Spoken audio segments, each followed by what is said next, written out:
Hello everyone, मैं वैभव सिंह आप सबका स्वागत करता हूँ मार्गदर्शन शिक्षा केंद्र यूट्यूब चैनल पे। आशा है आप लोग सब ठीक होंगे, अपनी तबीयत का ध्यान रख रहे होंगे क्योंकि सर्दी पड़ रही है और एग्जाम भी चल रहे हैं। एसएससी जीडी के एग्जाम चल रहे हैं। आशा है आपके एग्जाम भी अच्छे जा रहे होंगे। आप सबको बेस्ट ऑफ लक एग्जाम के लिए। आपके लिए आशा है आपका यही जो एसएससी जीडी की भर्ती है यही इसी में आपका नंबर आ जाए, यही आपकी क्लियर हो जाए। ठीक है। और वैसे आगे भी बहुत सारी भर्तियां आ रही हैं, जैसे यूपी पुलिस की कांस्टेबल की आ रही है, एसआई की आ रही है। ठीक है। दिल्ली पुलिस की भर्ती भी आने वाली है। और जैसे कि मैंने आपको पहले ही बताया था कि 2024 में इलेक्शन है सेंटर के मतलब ये प्रधानमंत्री वाले जो इलेक्शन होते हैं इसमें।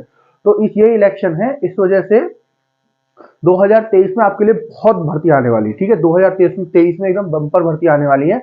और जैसे कि हमारे देश के जो प्रधानमंत्री है नरेंद्र मोदी जी, उन्होंने एक अनाउंसमेंट भी की थी कि 10 लाख जो है जॉब लेके आएंगे, वो है ना, वो वाली भी चल रही है। जो 2024 से पहले 10 लाख जॉब लेके आएंगे। ठीक है। तो इसी से पता चल रहा है कि जॉब तो बहुत सारी आने वाली है। ठीक है। तो ये जो जॉब आने वाली है आपको, आप इनके लिए मेहनत करिए। आप कोशिश करिए कि जब 2023 खत्म हो 2024 स्टार्ट हो उस टाइम पे आपके हाथ में एक ना एक जॉब हो।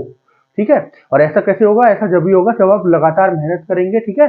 अपनी तबीयत का ख्याल रखेंगे, क्योंकि अगर आपकी तबीयत खराब होती है और बीच में गैप आता है तो उससे परेशानी होती है। ठीक है। क्योंकि दोबारा से एक रिदम बनाने में परेशानी होती है। अगर बीच में गैप आ जाए फिर दोबारा से रिदम बनाने में परेशानी होती है। तो इसलिए अपनी तबीयत का ख्याल रखिए ज्यादा से ज्यादा। ठीक है। बाहर जब भी निकले तो जरूरत हो, है ना, और अपना पढ़ें आराम से बैठ के। ठीक है। तो चलिए शुरू करते हैं आज की वीडियो। ये जो वीडियो है ये जो है मॉर्निंग के करंट अपडेट्स की वीडियो है। ठीक है। आज क्या है? 14 जनवरी 2023 है ना। 14 जनवरी 2023 है आज। ठीक है।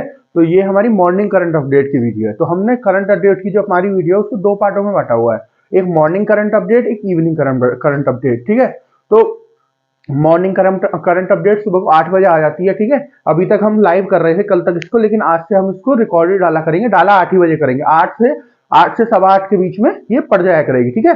15 मिनट के अंदर अंदर ये आपको मिल जाया करेगी 8 से सवा 8 के बीच में। ठीक है ना, मिल जाएगी आपको। इस तरह से हम इसलिए कर रहे हैं क्योंकि बहुत ज्यादा नेट की प्रॉब्लम हो रही है यहाँ पे, है ना। तो उसकी वजह से जो है ऑनलाइन जो है लाइव जो है वीडियो चल नहीं पा रही थी, बहुत ज्यादा लैग कर रही थी, बहुत ज्यादा ब्लर हो जा रही थी। इस वजह से हमने सोचा है कि इसको रिकॉर्डेड डाले, क्योंकि ऑनलाइन मतलब लाइव कराना जरूरी नहीं है। जरूरी है कि आपको सब कुछ समझ में आए। समझ में जब भी आएगा जब आपको सब कुछ ध्यान से दिखे। ठीक है। इसलिए हम इसको रिकॉर्डेड डालते हैं जब तक 1-2 हफ्ते तक ये नेट की प्रॉब्लम सॉल्व नहीं होती। और जैसे ये नेट की प्रॉब्लम सॉल्व होगी ऐसे ही फिर हम लाइव करना शुरू कर देंगे क्लास को। ठीक है।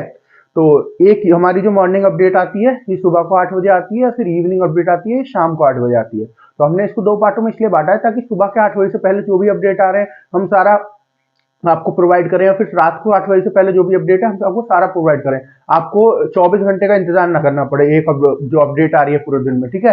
हम आपको अपडेट ज्यादा से जल्दी दे और आपको ज्यादा से ज्यादा समझा सके। ठीक है। मान लीजिए हमने 24 घंटे का इंतजार किया अपडेट के लिए। ठीक है। तो एक साथ बहुत सारे अपडेट हो जाते हैं। ठीक है। उसमें भी बच्चे को थोड़ी परेशानी होती है एक साथ बहुत सारे अपडेट में। इसलिए हमने दो पार्टों में बांटा हुआ है ताकि आपको थोड़े थोड़े अपडेट ज्यादा से ज्यादा टाइम देकर आपको समझा सके, हम भी आपको अच्छे से समझा सके और आप भी उसको अच्छे से समझ सके। ठीक है।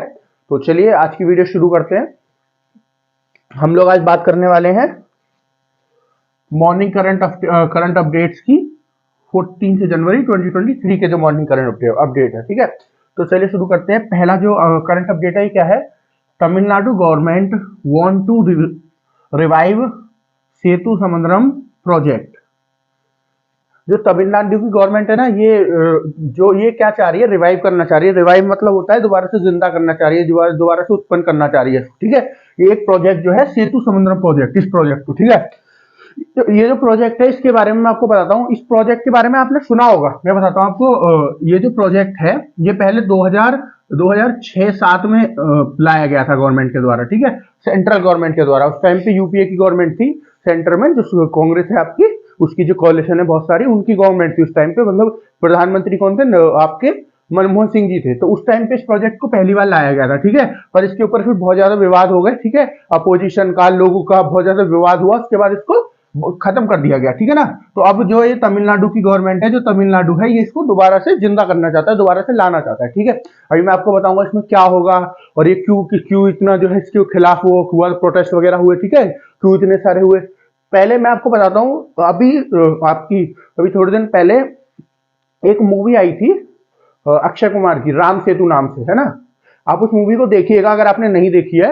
उसमें जो डिस्कशन है वो इसी प्रोजेक्ट के ऊपर डिस्कशन है, ठीक है। सारा कुछ बताया गया है कि ये प्रोजेक्ट क्या है, इसमें क्या क्या होगा, है ना, गवर्नमेंट क्या चाह रही थी प्रोजेक्ट में, ठीक है, लोग क्यों इसके अगेंस्ट में थे, क्यों इसके खिलाफ थे, क्यों प्रोटेस्ट कर रहे थे इसके खिलाफ, ठीक है। इस प्रोजेक्ट, इसी प्रोजेक्ट के बारे में उसमें जिक्र है। क्या प्रोजेक्ट का नाम है? सेतु समुद्रम प्रोजेक्ट, है ना। चलिए अब मैं आपको पहले बता देता हूँ ये जो आपका सेतु समुद्रम प्रोजेक्ट है, क्या था, क्या है ना। इसमें क्या है कि जो हमारा है, जैसे ये हमारा देश है, ये इसका साउथ वाला हिस्सा है, ठीक है ना, तमिलनाडु यहीं पे आएगा ना, तमिलनाडु ये साउथ वाले हिस्से में। जैसे ये हमारा देश है, ये हमारी कंट्री है, ओके, तो तमिलनाडु यहाँ आएगा ना, ये जो है जहाँ पे ये 26 लिख रहा है, तमिलनाडु यही होगा ना, ये 26 जो लिख रहा है यहाँ पे, तो ये तमिलनाडु है और ये श्रीलंका है इधर, है ना। तो ये इनके बीच में क्या है, इनके बीच में एक ब्रिज है जिसको हम लोग क्या कहते हैं, राम सेतु कहते हैं जिसको, है ना। ये भगवान राम ने बनाया था, सीता माता जो थी उनको जब रावण उठा के ले गए थे तो उनको बचाने के लिए जो है आपके राम जी ने, भगवान राम ने, और ये जो है ये जो पूरा ब्रिज है, ये जो पूरा सेतु है, इसको बनाया था, ठीक है।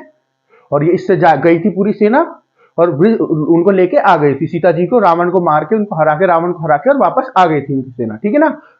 तो ये जो ब्रिज है ना, तो गवर्नमेंट ने क्या बताया, गवर्नमेंट ने क्या बोला है, गवर्नमेंट ने बोला है, ये आपको दिख रहा होगा, हाँ, तो गवर्नमेंट ने क्या बोला है, क्या बोला था 2007 में, 2006-7 में, कि ये जो है ना, ये जो ब्रिज है इसको क्या करते हैं, तोड़ देते हैं।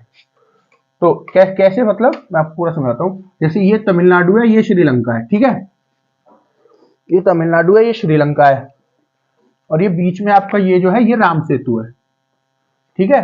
तो गवर्नमेंट ने क्या बोला कि ये जो है, ये जो ब्रिज है, ये राम सेतु जो है, राम सेतु को तोड़ देते हैं बीच में से, और तोड़ने के बाद जो भी शिप थे वो ऐसे घूम के जा रहे थे ना नीचे से, क्योंकि यहाँ पे जब एक शिप जब यहाँ पे एक सेतु बना हुआ है, हाँ, यहाँ पे एक ब्रिज बना हुआ है, तो यहाँ से तो कोई शिप जा नहीं सकता, है ना, किसी भी कंट्री का हो, किसी का भी ना हो, या फिर इंडिया के इस वाले हिस्से से इस वाले हिस्से में आना हो तो आ नहीं सकता, जो भी आएगा श्रीलंका के नीचे से घूम के जाना पड़ेगा, ठीक है। तो सरकार ने क्या बोला कि हम इस जो भी शिप ऐसे घूम के जा रहे हैं नीचे से, हम इस ब्रिज को यहाँ से तोड़ देंगे अगर, तो वो शिप यहाँ से निकल पाएंगे, ठीक है। उससे क्या होगा, एक तो जो है ये जो ब्रिज, ये जो है कम से कम डिस्टेंस ट्रेवल करनी पड़ेगी इनको, जो शिप है इनको दूरी कम तय करनी पड़ेगी। अगर इंडिया का कोई इस हिस्से से इस हिस्से में जाना चाहता है ना, तो उसको भी फिर वो भी यहीं से चला जाएगा, उसको भी कम डिस्टेंस, उसको भी कम दूरी कवर करनी पड़ेगी, वरना उसको भी नीचे से जाना पड़ता है, ठीक है। तो ये सरकार ने कहा। और दूसरा क्यों कहा सरकार ने ऐसा, इसलिए कहा कि जो यहाँ से नीचे से जाती है कोई शिप, है ना, तो वो कहाँ रुकेगी, वो रुकेगी यहाँ श्रीलंका में, ठीक है। तो जो भी उसका फायदा होगा, जो भी रिपेयरिंग वगैरह जो भी कुछ होगी, वो सब श्रीलंका करेगा, तो पैसे कौन कमाएगा, श्रीलंका कमाएगा, है ना। वहीं अगर शिप कोई यहाँ से ऊपर से जाएगा तो वो इंडिया में डॉक करेगा, इंडिया में रुकेगा, ठीक है। डॉक करने का मतलब जो बंदरगाह पे शिप रुकते हैं उनको डॉक करना बोलता है, ठीक है। तो यहाँ पे डॉक करेगा, जब यहाँ पे रुकेगा तो जो फायदा किसको होगा, इंडिया की गवर्नमेंट को होगा, तमिलनाडु की गवर्नमेंट को होगा, है ना। तो ये गवर्नमेंट के द्वारा इसलिए ये प्रोजेक्ट लाया गया था। इस प्रोजेक्ट में क्या था, ये जो राम सेतु है, इस ब्रिज को तोड़ के, राम सेतु जो आपका है उसको तोड़ के, और यहां से ये रास्ता बना दिया जाए, ठीक है ना। ये इस सेतु समुद्रम प्रोजेक्ट में बोला गया था, ठीक है। अब आप लोग समझ ही गए होंगे किसके इसके खिलाफ उसने प्रोटेस्ट क्यों हुए थे, हाँ, समझ में आ रहा होगा। क्योंकि ये जो हिंदू होते हैं, हम हिंदू जो होते हैं, मैं भी हिंदू हूं, हम हिंदू जो होते हैं, ठीक है, हमारे लिए ये बहुत ही धार्मिक जगह है, ठीक है। ये ऐसी जगह है एक लौती जो राम जी ने बनाई थी, ठीक है, और वो अभी तक जिंदा है, तो हम इसको देख के कह सकते हैं कि हमारे राम जी ने बनाई थी, ठीक है। तो जब इसको सरकार तोड़ रही है तो सीधी सादी बात है, इसके खिलाफ तो प्रोटेस्ट होंगे ही होंगे, है ना। इसके खिलाफ प्रोटेस्ट होंगे ही होंगे जब सरकार इसे तोड़ने की बात कर रही है। तो जो हिंदू थे, एक तो उन्होंने बहुत ज्यादा प्रोटेस्ट किया, ठीक है। फिर दूसरी बात क्या हुई, दूसरा प्रोटेस्ट क्या हुआ कि जो है ये इन्वायरमेंट, जो आसपास की एक्वेटिक लाइफ है, एक्वेटिक लाइफ का मतलब जो जीव जंतु रहते हैं ना पानी के अंदर, है ना। एक्वेटिक मतलब पानी की बात हो रही है, तो जो पानी के अंदर जो जिंदगी होती है, लाइफ मतलब जिंदगी, तो जो पानी के अंदर जिंदगी होती है, जानवर वगैरह होते हैं, है ना, वो सब इसी के हिसाब से जी रहे हैं। ये जो ब्रिज है, ठीक है, क्योंकि बहुत पुराने सालों से, राम जी बहुत पहले से जब से ये ब्रिज बना हुआ है, ठीक है, तो इसी के हिसाब से सब जी रहे हैं। अब इसको हम अचानक तोड़ देंगे तो उनकी जो एक्वेटिक लाइफ है वो भी डिस्टर्ब होगी, है, ठीक है ना, वो भी डिस्टर्ब होगी, उनको भी परेशानी होगी, ठीक है। दूसरा इन्वायरमेंट जो इसके हिसाब से अब सेट हो गया है, उस इन्वायरमेंट को भी दिक्कत होगी। तो ऐसे पैसे 3-4 जो है उनके खिलाफ ये सब चीज के लिए प्रोटेस्ट हुआ इसमें। और जो सबसे बड़ा प्रोटेस्ट था वो हिंदूज ने किया था कि हमारी जो ये इतनी धार्मिक चीज है, इतनी जो है सीक्रेट चीज है, आप इसको कैसे तोड़ सकते हो, ठीक है ना। तो इस वजह से इस प्रोजेक्ट को इसके इस प्रोजेक्ट के खिलाफ जो है कोर्ट में भी केस चला था बहुत दिन, फिर कोर्ट ने फैसला किया इस प्रोजेक्ट को यहीं रोक देना चाहिए, ठीक है ना। तो इसलिए इस प्रोजेक्ट को यहीं रोक दिया गया था, ठीक है। तो अब ये जो प्रोजेक्ट है, इस प्रोजेक्ट को दोबारा से जो आपकी तमिलनाडु की गवर्नमेंट है, इस प्रोजेक्ट को दोबारा से रिवाइव करना चाहती है, और इन्होंने एक बिल भी पास कर लिया है अपनी जो पार्लियामेंट है उसमें। पार्लियामेंट मतलब जो गवर्नमेंट का भी जो स्टेट होती है उनका भी संसद होता है ना अलग से, है ना, विधान परिषद और विधानसभा और विधान परिषद जो होते हैं, तो वहां पे इन्होंने इसको पास कर लिया है कि हम इसको दोबारा से रिवाइव करेंगे, मतलब दोबारा से इसको जिंदा करेंगे, ठीक है। जो तमिलनाडु गवर्नमेंट है इस पर दोबारा से काम करेंगे।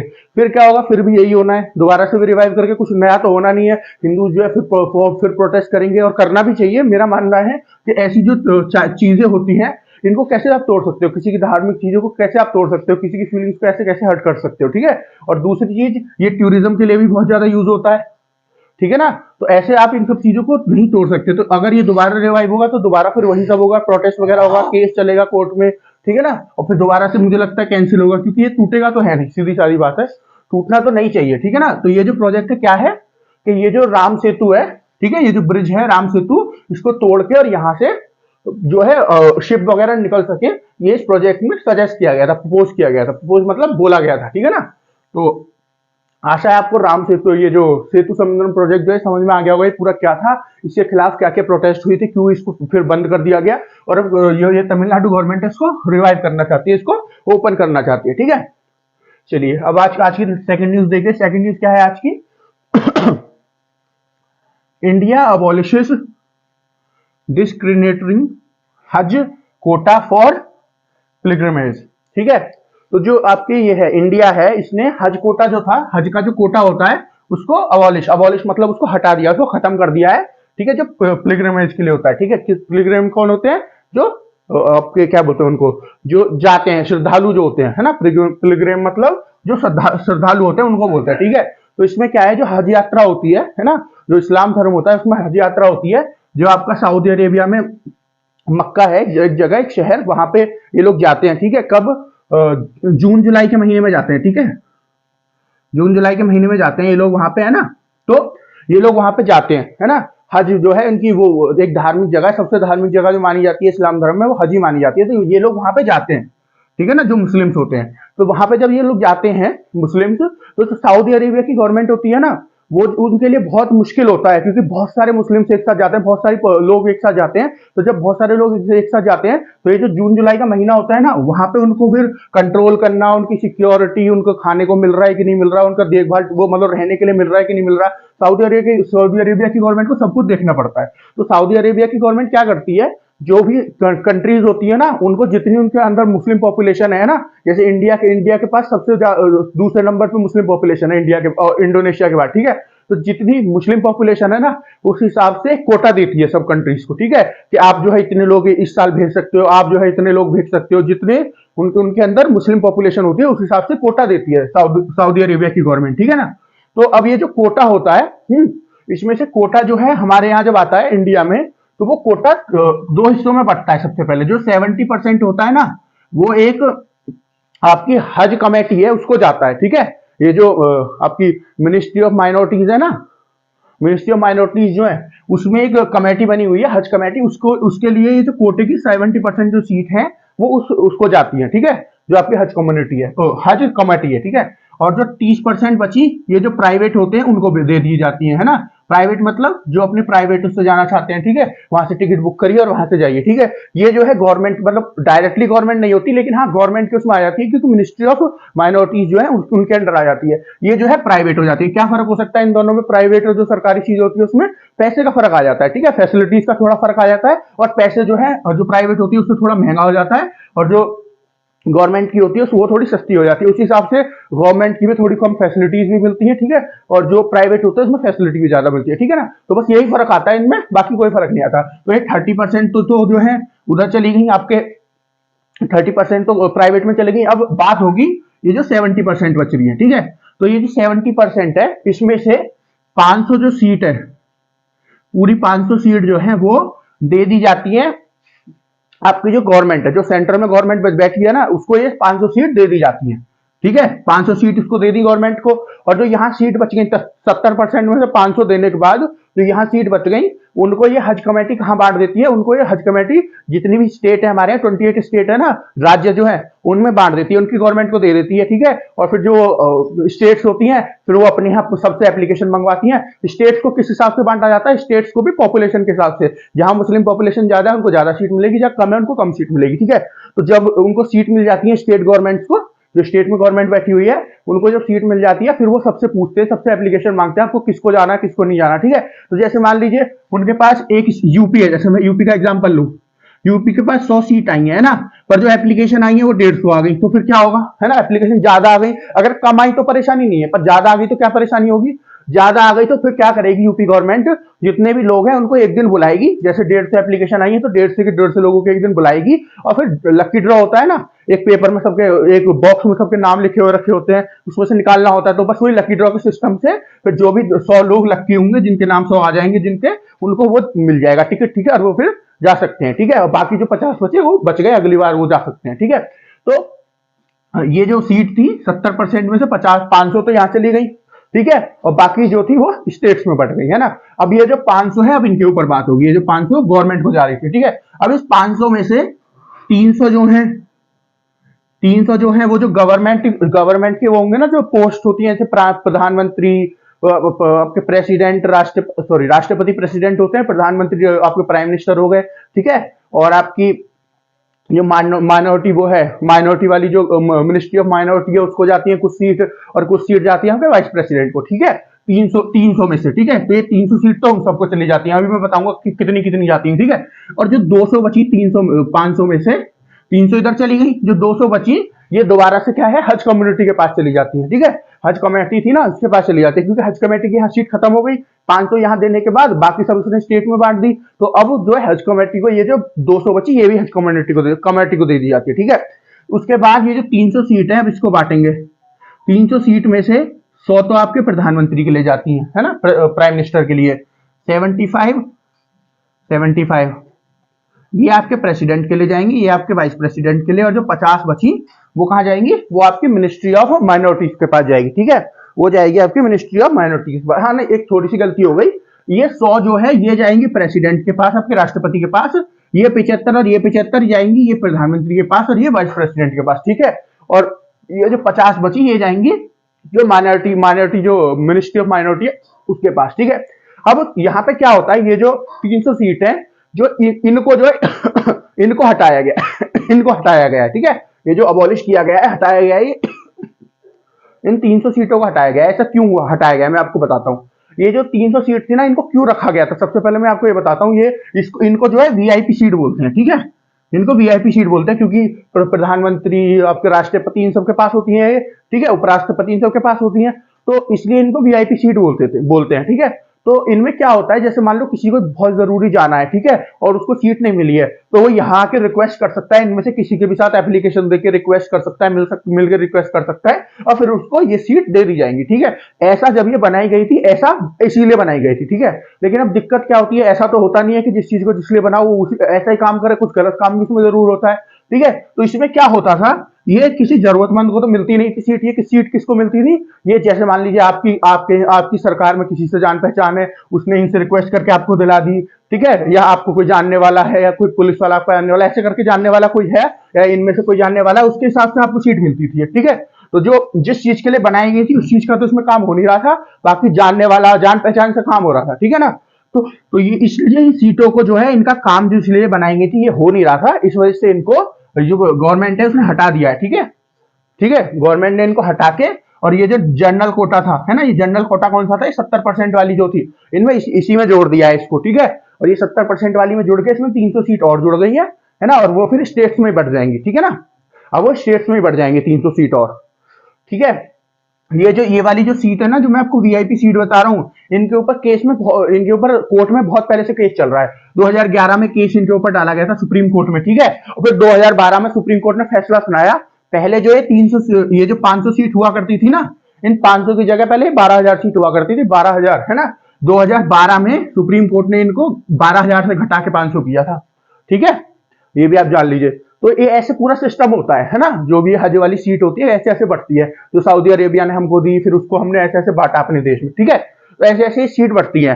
तो यही जो सीट है, ये 300 जो सीट है, इनको यहाँ से हटा दिया गया है, इनको हटा के और इनको ये जनरल जो कोटा 70% वाला इसमें डाल दिया गया है। अब ये स्टेट्स को बढ़ जाएंगे और स्टेट से लोग जा सकते हैं, ठीक है।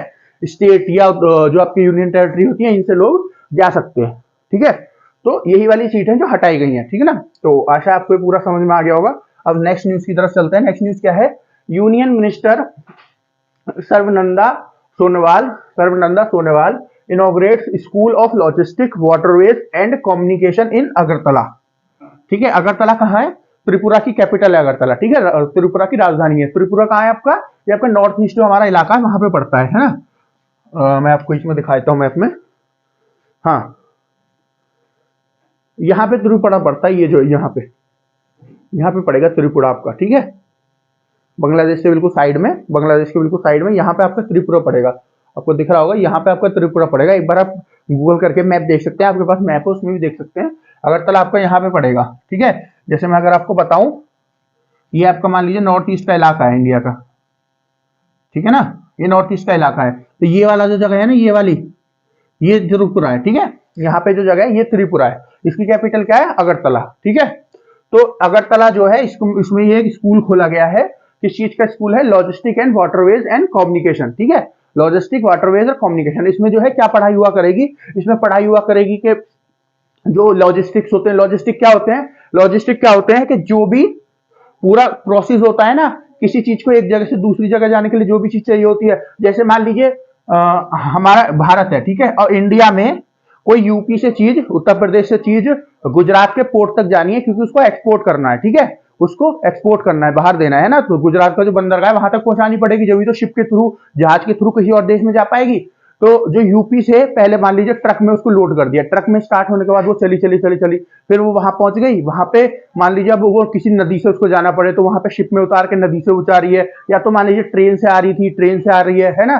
तो जो पूरा प्रोसेस होता है ना, जहां से शुरू हुई, यूपी से शुरू हुई और जो बंदरगाह तक पहुंच गई है ना, इस पूरे प्रोसेस को लॉजिस्टिक्स बोलते हैं, ठीक है। जो भी इसके बीच में जो भी प्रोसेस होंगे उनको वो अलग अलग होंगे, ठीक है। उन सब प्रोसेस को मिलाकर पूरे प्रोसेस को क्या बोलते हैं? लॉजिस्टिक्स बोलते हैं, ठीक है ना।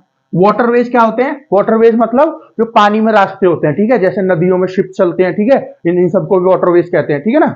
जो नदियां हो या समुद्र हो, जो भी रास्ते होते हैं, वाटर मतलब पानी और वेज मतलब रास्ते, ठीक है। जो पानी के अंदर रास्ते होते हैं उनको वाटरवेज बोलते हैं, ठीक है। कम्युनिकेशन मतलब संचार करने की कोई भी चीज, ठीक है। आपस में हम लोग संचार करते हैं, ये भी कम्युनिकेशन करते हैं। हम आपस में फोन पे करते हैं, जो है वो भी संचार करने की, जो फोन है वो भी उपकरण संचार करने का, ये ठीक है।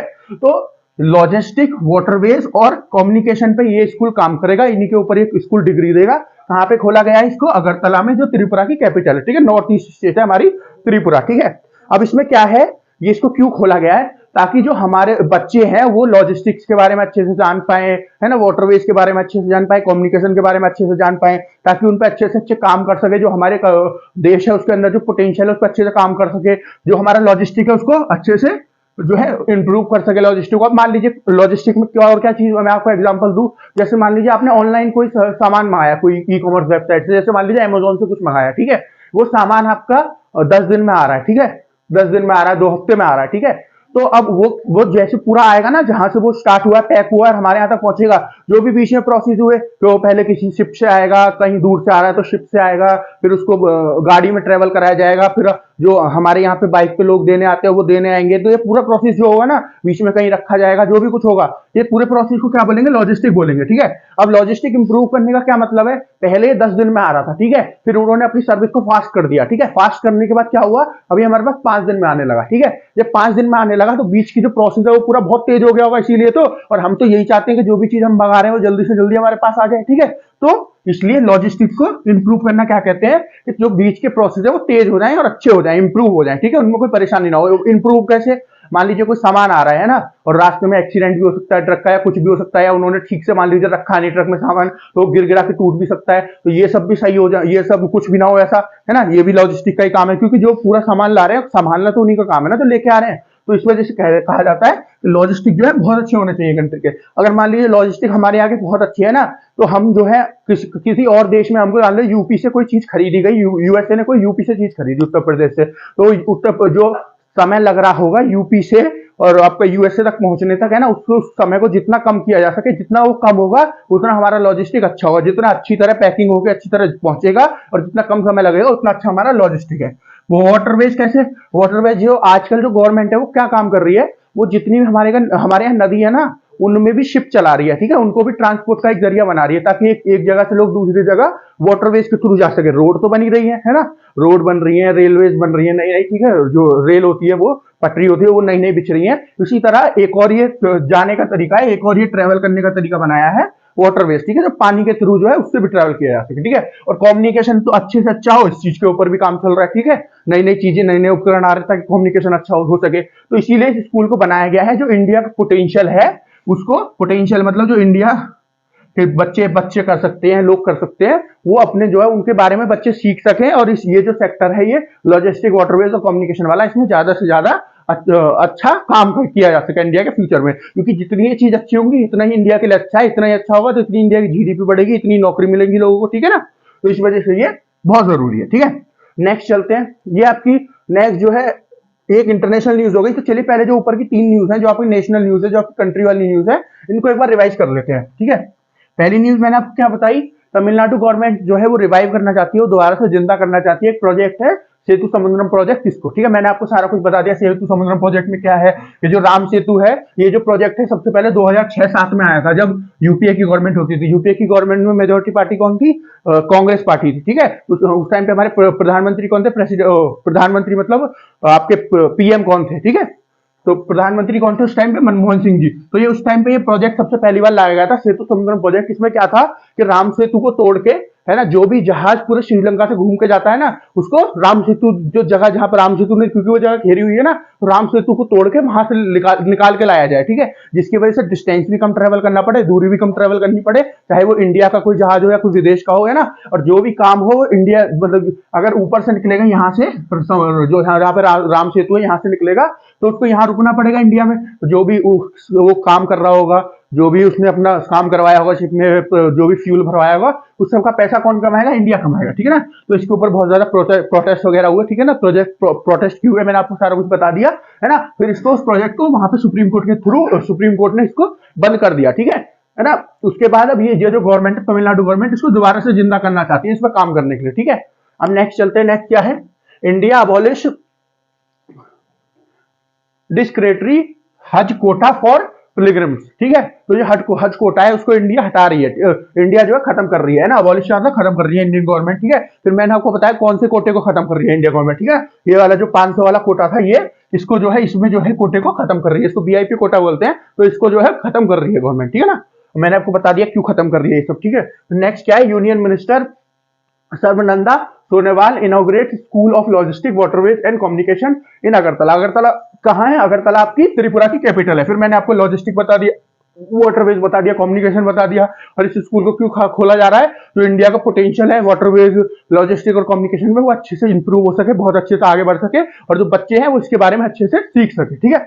चलिए अब चलते हैं आपकी इंटरनेशनल न्यूज जो है पहले उसके ऊपर।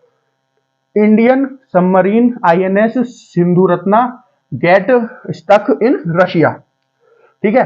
तो ये न्यूज क्या बोल रही है, मैं आपको पहले हिंदी में बता देता हूं कि जो इंडिया की एक सबमरीन है आईएनएस सिंधु रत्ना, ये अटक गई है। स्टक का मतलब अटक गई है, कहां पे अटक गई है, रशिया में, ठीक है। अब ये रशिया में क्यों अटक गई है, इसी के ऊपर हमको सारी बात करनी है, ये आ पाएगी कि नहीं आ पाएगी, कैसे अटक गई है, ये सब हमें बात करनी है इसके बारे में, ठीक है। तो ये जो आईएनएस सिंधु रत्ना है ना, ये इसका 2014 में एक एक्सीडेंट हुआ था, आप सबको याद नहीं होगा या आप सबने शायद सुना भी ना हो। 2014 में सिंधु रत्ना जो है ना, सिंधु रत्ना ये सबमरीन है हमारी, सबमरीन मतलब पनडुब्बी जो होती है, जो पानी के नीचे चलती है। तो इसका 2014 में एक एक्सीडेंट हुआ था, उसमें इसमें ब्लास्ट हो गया था अंदर, ठीक है। तो इसमें बहुत सारे जो इसमें सैनिक थे उनको, वो भी वीरगति को प्राप्त हो गए थे। तो उसके बाद इस सबमरीन को बहुत ज्यादा नुकसान हुआ था। तो उस टाइम पे तो इंडिया की जो नेवी है उसने इसको ठीक कर लिया, जो इंडिया की कंपनीज है उनके साथ मिलकर इसको काम, मतलब उस टाइम के काम के हिसाब से इसको ठीक कर लिया, मतलब काम चलाओ इसे ठीक कर लिया, ठीक है, जुगाड़ करके इसको ठीक कर लिया, है ना। अब क्या हुआ, ये दोबारा से परेशानी करने लगी थी अभी लास्ट ईयर 2022 में, है ना, 2022 में। तो इसको जो इंडियन गवर्नमेंट है उन्होंने क्या फैसला किया, जो डिफेंस मिनिस्टर है हमारे, जो डिफेंस मिनिस्ट्री है उसने पूरी ने क्या फैसला किया कि इसको रशिया भेज दिया जाए, है ना। क्यों रशिया भेज दिया है? ताकि इसकी पूरी रिपेयरिंग हो सके, बिल्कुल एकदम ठीक हो सके, बिल्कुल जो है सुधर जाए जो भी इसमें परेशानी है वो सब, और इसमें कुछ अपग्रेडेशन भी हो सके। अपग्रेडेशन मतलब कुछ जो नई चीज जो है उसमें आ सके, ठीक है ना। जैसे हम फोन को अपग्रेड करते हैं ना ताकि नए नए फीचर आए, इसी तरह इस सबमरीन को भी अपग्रेड किया जा सके, है ना, और उसमें नए नए फीचर आए। अब पहला क्वेश्चन ये आता है, हम इसको रशिया क्यों भेज रहे हैं? ठीक है, अब तो हम खुद ही सबमरीन बना लेते हैं, खुद ही ठीक कर लेते हैं, फिर भी हम इसको रशिया क्यों भेज रहे हैं? इसको इसलिए भेज रहे हैं, ये जो सबमरीन है ना, ये बहुत पुरानी सबमरीन है, ठीक है। ये हमारे 70s के टाइम की सबमरीन है ना। तो उस टाइम पे हम लोग बना नहीं पाते थे सबमरीन को, ठीक है, हम लोगों को आती नहीं थी उस टाइम पे सबमरीन, अब तो बना लेते हैं, उस टाइम पे नहीं बना पाते थे। तो हमने ये जो सबमरीन है वो यूएसएसआर से ली थी, क्योंकि उस टाइम पे रशिया भी नहीं हुआ करता था, रशिया कोई कंट्री थोड़ी था उस टाइम पे तो यूएसएसआर था, आपका सोवियत संघ जो 1991 में टूटा था, सोवियत संघ टूटा था ना 1991 में 14 कंट्रीज में, ठीक है। तो जो यूएसएसआर था वो था उस टाइम पे, यूएसएसआर से हमने ये सबमरीन ली थी आईएनएस सिंधु रत्ना, ठीक है। तो इसके जो बहुत सारे पार्ट होते हैं ना, जो इनके अंदर पार्ट होते हैं वो चेंज होंगे, जब इसमें खराबी आई है तो पार्ट चेंज होंगे, इसकी जो इंजीनियरिंग है पूरी वो वहीं के लोगों को पता होगा, ठीक है, और पार्ट भी वहीं पे मिलेंगे, इसलिए इसको वहां भेजा गया है ताकि ये अच्छे से सही हो जाए, है ना। और इसकी जो पूरी प्रोसेसिंग है वो वहां के लोगों को पता होगी, अच्छे से पता होगी, ठीक है। इसलिए वो इसमें अपग्रेडेशन भी कर सके, क्या क्या चीज इसमें अपग्रेड हो सकती है, क्या क्या चीज चलेगी अपग्रेड होने के बाद, ठीक है ना। तो इसको भेजा गया था रशिया। अब रशिया जब इसको भेजा गया तो इसको रशिया भेजा गया ब्लैक सी है, ब्लैक सी के थ्रू, है ना। ब्लैक सी कहाँ है? ब्लैक सी आपका रशिया के नीचे आता है, रशिया के साउथ में आता है ना। अगर मैं आपको थोड़ा सा मैप पे बना के दिखाऊं, रुकिए यहां बना देता हूं आपको। तो मान लीजिए ये रशिया है आपका, ये रशिया है, ये यूक्रेन है ना। इन्हीं दोनों के बीच में लड़ाई चल रही है ना, रशिया और यूक्रेन के बीच में। ये आपका यूक्रेन है, ये आपका यूक्रेन है, ये रशिया है, ठीक है। तो ये जो यहाँ पे ये एक वाटर बॉडी है, यहाँ पे एक वो है सी, है ना, जिसको बोलते हैं ब्लैक सी, है ना। अब यहाँ तक इंडिया कैसे जाए, मतलब यहाँ पे हमारा शिप क्यों गया? क्योंकि और किसी भी रास्ते से अगर जाते हैं ना हम लोग रशिया तक, है ना, पानी के थ्रू, तो वो बहुत लंबा पड़ जाता है, ये रास्ता हमारे लिए बहुत छोटा पड़ता है ब्लैक सी से होते हुए। कैसे? ये हमारा जैसे मान लीजिए इंडिया है, ठीक है, यहाँ से हम ऐसे गए, यहाँ से फिर यहाँ पे सऊदी अरेबिया है, सऊदी अरेबिया के साइड से निकलते हुए, सऊदी अरेबिया के साइड से हम लोग निकले, यहाँ पे वो है आपकी स्विस कैनाल है, ठीक है, स्विस कैनाल से निकल के और फिर टर्की से निकल के, टर्की के बीच में जो इस्तांबुल और उसके बीच में जो जगह है वहां से निकल के और ये ब्लैक सी आ जाता है, और हम ब्लैक सी पे पहुंच गए, ठीक है। अब ब्लैक सी में पहुंच के हम रशिया के पास पहुंच गए, ठीक है ना। अब पूरा मैप देखिएगा, पूरा रास्ता आपको समझ में आ जाएगा, ठीक है। जैसे जैसे मैंने बताया, इंडिया से निकले, इंडिया से निकलने के बाद स्विस कैनाल गए, फिर टर्की से होते हुए, है ना, कहां पहुंच गए? रशिया पहुंच गए, है ना। तो ये हमने अपनी जो है पनडुब्बी थी, जो हमारी ये सबमरीन थी, इसको भेज दिया, ठीक है। इसमें रिपेयरिंग वर्क हो गया, सब कुछ हो गया। अब क्या हुआ, ये जो हमने भेजी थी ना, जो आपकी 24 फरवरी 2022 से लड़ाई चल रही है यूक्रेन और रशिया के बीच में, है ना, ये हमने 24 फरवरी से बहुत टाइम पहले भेजी थी सबमरीन, ठीक है ना। तो इसमें अभी तक काम चल रहा था, ठीक है, और उसी के बीच में लड़ाई शुरू हो गई इंडिया और सॉरी इंडिया नहीं, रशिया और यूक्रेन की। अब ये जो सबमरीन है ये वापस नहीं आ पा रही, क्यों? क्योंकि ये यहाँ पे अटक गई है। क्यों अटक गई है यहाँ पे? क्योंकि जो लड़ाई सारी चल रही है वो ब्लैक सी के अंदर ही चल रही है, जो भी मिसाइल वगैरह दागी जा रही है, जो भी कुछ हो रहा है ना, क्योंकि ये ब्लैक सी जो है दोनों की तरफ आता है, दोनों के बॉर्डर मिलते हैं ब्लैक सी से, तो जो लड़ाई चल रही है वो ब्लैक सी में ही चल रही है। तो इससे वापस आना, इस रास्ते से वापस आना बहुत खतरनाक है, ठीक है। और पनडुब्बी ऐसी चीज तो है नहीं कि इसको आप जमीन पर चढ़ा के दूसरी तरफ से निकाल लो, है ना।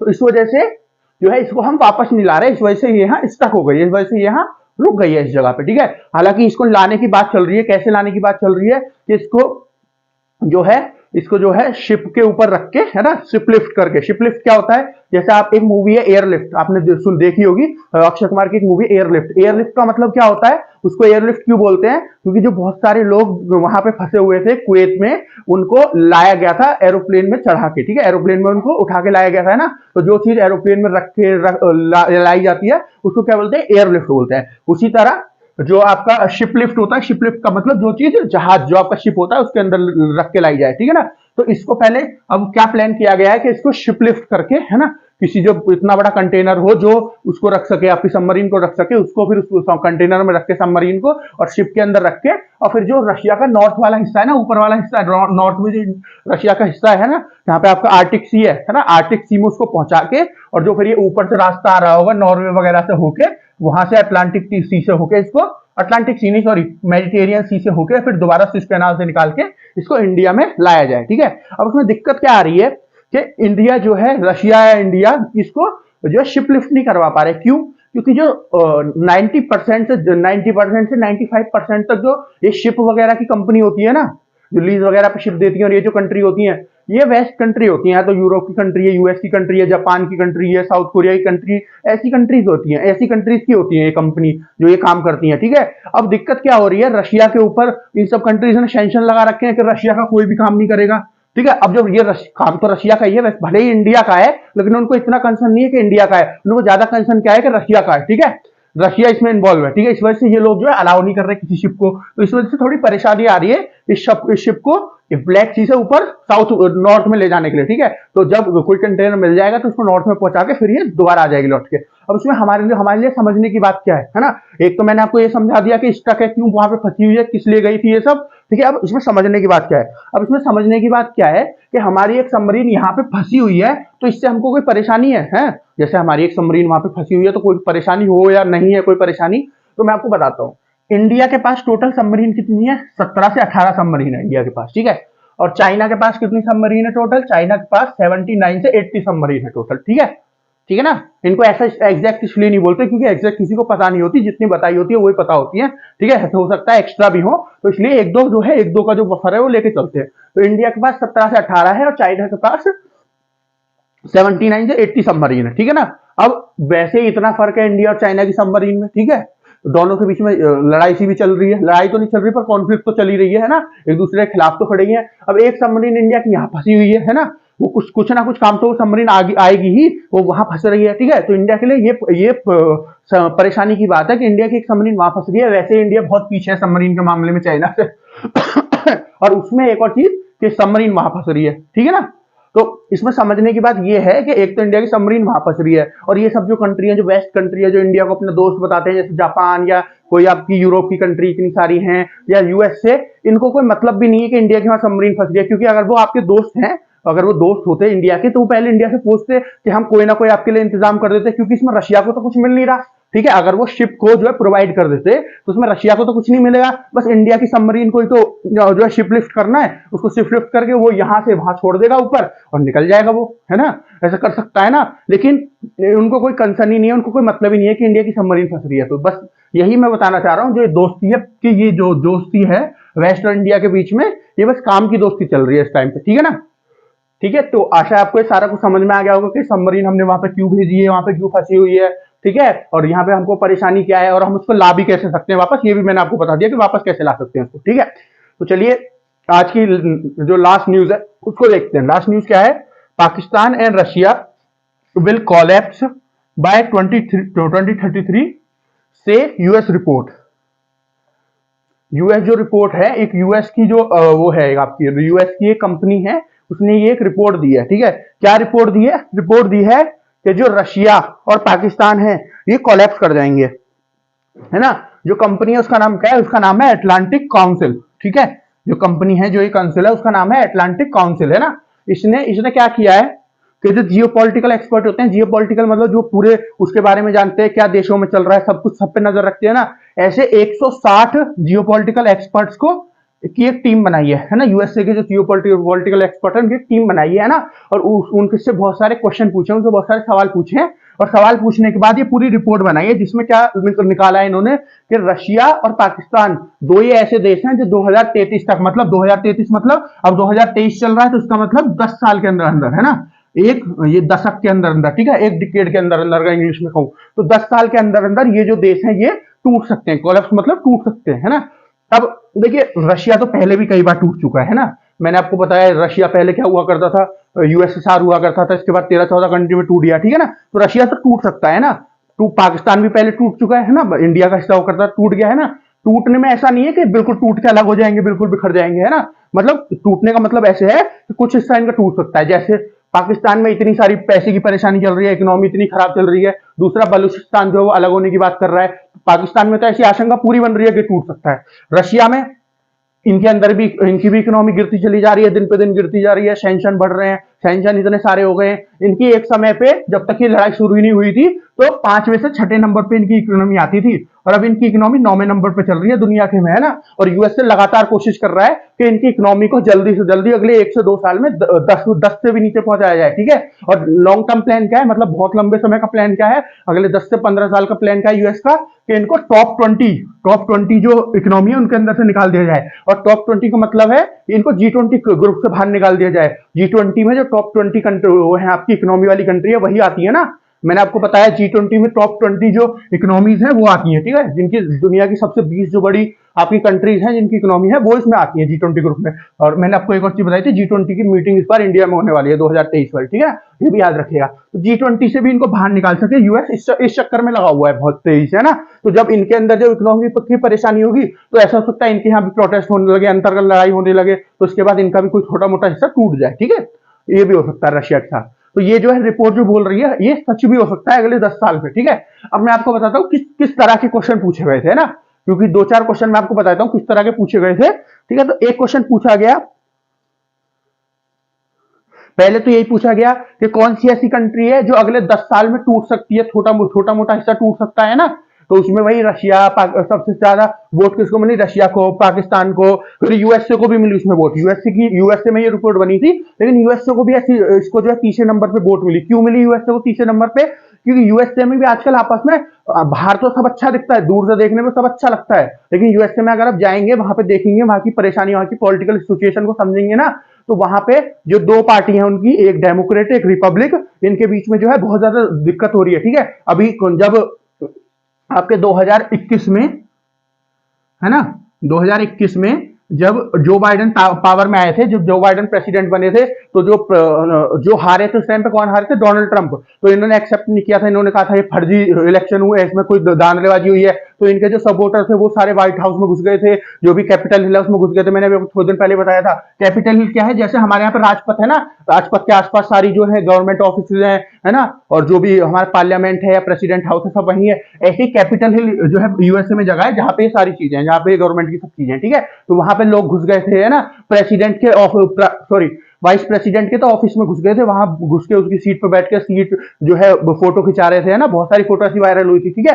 तो जब ऐसा हो गया है तो ये एक बहुत गंदा एग्जांपल सेट हो गया है यूएसए में। ऐसा ही मान लीजिए कल को जब इलेक्शन होंगे, अब नेक्स्ट जो इलेक्शन होंगे उसमें भी दूसरी पार्टी, जैसे मान लीजिए डोनाल्ड ट्रंप जीत गए और जो बाइडेन के लोग कर सकते हैं, जो बाइडेन दोबारा जीत गए तो डोनाल्ड ट्रंप के लोग दोबारा कर सकते हैं, ठीक है ना। तो इस वजह से यूएस में भी बहुत ज्यादा जो है बटाव हो रहा है, अंदर से बटे हुए हैं लोग, तो यूएस भी टूट सकता है। चौथा क्या है, चौथा चाइना, चौथे नंबर पे चाइना है। चाइना क्यों आया है, चाइना इसलिए आया है क्योंकि चाइना में भी बहुत ज्यादा वो चल रही है, जीडीपी भी बहुत ज्यादा अफेक्ट हो रही है, हालांकि अब भी दूसरे नंबर पे है, लेकिन जीडीपी ग्रोथ जो है बहुत ज्यादा अफेक्ट हो रही है। किस वजह से, कोविड-19 की वजह से लोग जो है बहुत ज्यादा परेशान है, लेकिन बहुत ज्यादा जो है प्रोटेस्ट नहीं कर पा रहे। क्यों नहीं कर पा रहे, क्योंकि वहां पे जो है लोग डेमोक्रेसी वहां पे है नहीं, ठीक है, वहां पे डेमोक्रेसी नहीं है, इस वजह से लोग की जगह प्रोटेस्ट कर भी रहे हैं तो दिख नहीं रहा है ना, वरना कर ही नहीं पा रहे। जो करता है गवर्नमेंट उसको दबा देती है किसी ना किसी तरह, ठीक है। लेकिन कब तक जब दबाएगी गवर्नमेंट, एक समय तो ऐसा आएगा जब वो उठ सकते हैं, ठीक है। तो चाइना भी ऐसे टूट सकता है, ठीक है।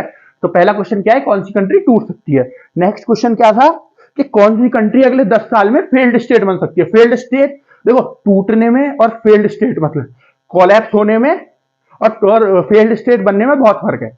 कोलैप्स का मतलब कोई छोटा मोटा हिस्सा टूट गया, किसी ने ले लिया, कहीं अलग हो गया, कैसे ऐसे करके हो गया, ठीक है। लेकिन उसको कंट्री से बहुत फर्क तो पड़ता है, लेकिन इतना फर्क नहीं पड़ता कि सब कुछ ठप हो जाएगा कंट्री के अंदर, किसी देश के अंदर। लेकिन फेल्ड स्टेट का मतलब है सब कुछ ठप हो जाना, बिल्कुल सब कुछ खत्म हो जाना, पैसे भी खत्म हो गए, गवर्नमेंट भी नहीं बन पा रही है, कुछ भी नहीं चल पा रहा, लोग लगातार प्रोटेस्ट कर रहे हैं, ठीक है। ऐसी सिचुएशन किस किस को बताइए, ऐसी बताइए, टॉप पे आपका रशिया ही है ना, सेकंड पे पाकिस्तान, फिर उसके बाद अफगानिस्तान है। अफगानिस्तान में तो परेशानी लगातार चली रही है, ठीक है। उसमें तालिबान की गवर्नमेंट आ गई है, लेकिन मुझे ऐसा लगता नहीं है कि अगले 10 साल तक तालिबान की गवर्नमेंट वहां राज कर पाएगी। कुछ ना कुछ परेशानी, या तो यूएससी दोबारा आ जाएगा, वरना कुछ ना कुछ परेशानी जरूर हो जाएगी अफगानिस्तान में। अफगानिस्तान का तो क्लियर केस है, सबको उसके बारे में पता है ना। पाकिस्तान का भी क्लियर ही चल रहा है, अभी 2023 में इलेक्शन आने वाले हैं, ठीक है। मतलब 2023 में ही इलेक्शन है यहाँ पे पाकिस्तान में।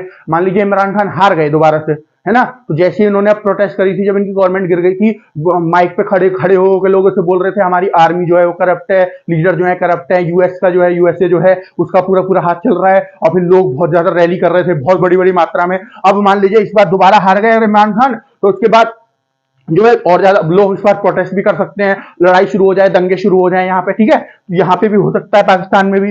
रशिया में मैंने आपको बताया इकोनॉमी की बहुत ज्यादा परेशानी चल रही है इस लड़ाई की वजह से, लोग भी परेशान है क्योंकि सब कंपनियां यहाँ से चली गई है, बहुत परेशानी हो रही है। तो हो सकता है लोगों को भी एक समय पे लगे हम ये लड़ाई फालतू में कर रहे हैं, कोई जरूरत नहीं है, फिर लोग जो है अपनी सरकार की जो सरकार के अगेंस्ट जो है वो लड़ाई करने वो जो है अगेंस्ट जो प्रोटेस्ट करने लगे, तो यहाँ भी हो सकता है। दूसरा कारण क्या है रशिया में होने का, देखिए रशिया में अभी तो जो पावर में कौन है, व्लादिमीर पुतिन है, ठीक है।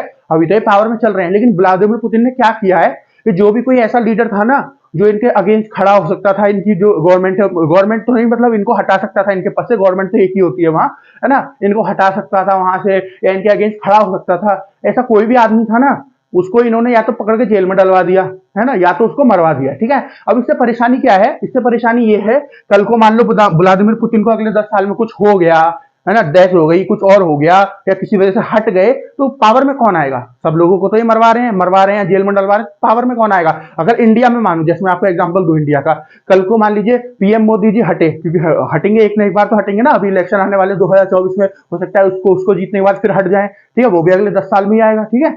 तो उसके बाद हमारे पास बहुत सारे लीडर है जो हम आगे अपने प्रधानमंत्री बना सकते हैं, हमारे प्रेसिडेंट बन सकते हैं। मान लीजिए कांग्रेस पार्टी कल को जीत जाती है, वहां से भी बहुत सारे नेता हैं जो प्रधानमंत्री बन सकते हैं। फिर दूसरा मान लीजिए आप जो गवर्नमेंट है केजरीवाल जी की, वो जीत जाती है, उसमें से भी नेता हैं जो बन सकते हैं, है ना। तो हमारे यहाँ नेता की कमी नहीं है बनने में, लेकिन रशिया में नेता नहीं है। क्यों नहीं है? क्योंकि व्लादिमीर पुतिन ने या तो उनको मरवा दिया है, जेल में डलवा दिया है, तो इस वजह से भी इनके बाद कोई लीडर ही नहीं बचा, तो इस वजह से भी एक फेल्ड स्टेट बन सकती है, ठीक है ना। नेक्स्ट क्वेश्चन क्या है आपकी कि नेक्स्ट क्वेश्चन क्या पूछा, अगले 10 साल में न्यूक्लियर बॉम्ब जो है वो कौन कौन कंट्री पालेगी, है ना। तो सबसे ऊपर इसमें कौन आया? ईरान आया है, ठीक है, सबसे ऊपर ईरान आया है, उसके बाद सऊदी अरेबिया आया है, ठीक है, और सऊदी अरेबिया के बाद आपका आया साउथ कोरिया, फिर जापान। तो ईरान सबसे ऊपर क्यों आया? देखिए ईरान तो सबसे ऊपर आना ही था, ईरान को तो 99% वोट मिली है। ऐसा क्यों मिली है?